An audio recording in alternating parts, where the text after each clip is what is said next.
আজি ৰাতিপুৱা মই শুই উঠালে মায়ে ব্ৰেকফাষ্টখিনি ৰেডিয়ে কৰিলে। তাৰপিছতে ব্ৰেকফাষ্টটো কৰি মেলি ভাবিলোঁ অকণমান চুলিত হেনাৰ লগাওঁ, যিহেতু বহু দিনৰ পৰা চুলিৰ কেয়াৰ কৰা হোৱাই নাছিলে। হেনাৰখিনিৰ লগত অকণমান চাহ পানী আৰু কফি মিক্স কৰি দিছোঁ যাতে কালাৰটো ভাল আহে। তাৰপিছতে ভাইটিৰ টি চাৰ্ট এটা আৰু মোৰ ইউনিফৰ্মযোৰ চাৰ্ফতো দি ল'লোঁ, কাৰণ এইখিনি মেচিনত ধুলে চাফা নহয়, বগা কাপোৰ যিহেতু। মা আৰু মাধুৰ্য দুয়োটাই মিলি ফিছাৰীত জাল পাতিছিলে, কিন্তু মাছ হ'লে এটাও নালাগিলে দেই।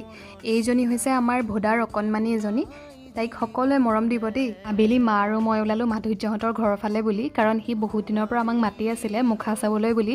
আমাৰ ৰাসলৈ নতুনকৈ সি মুখা কেইখনমান বনাইছে, আৰু এইকেইখন হৈছে সি বনোৱা মুখা কেইখন।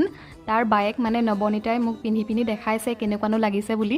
আমাৰ গাঁৱৰ আটাইতকৈ ভাল লগা জেগাখিনি হৈছে এইখিনিৰ পৰাই আমাৰ সকলোৱে ছানছেটটো চাব পাৰে। আৰু আবেলি আহি একো কাম নাছিলে কাৰণে মাধুৰ্যৰ পৰা লোৱা মুখাকেইখন মই ৱালত ধুনীয়াকৈ লগাই দিলোঁ, আৰু আপোনালোককো ভাবিলোঁ দেখাই দিওঁ। আজিৰ ভিডিঅ'টো ইমানেই আছিলে, আজিলৈ বাই।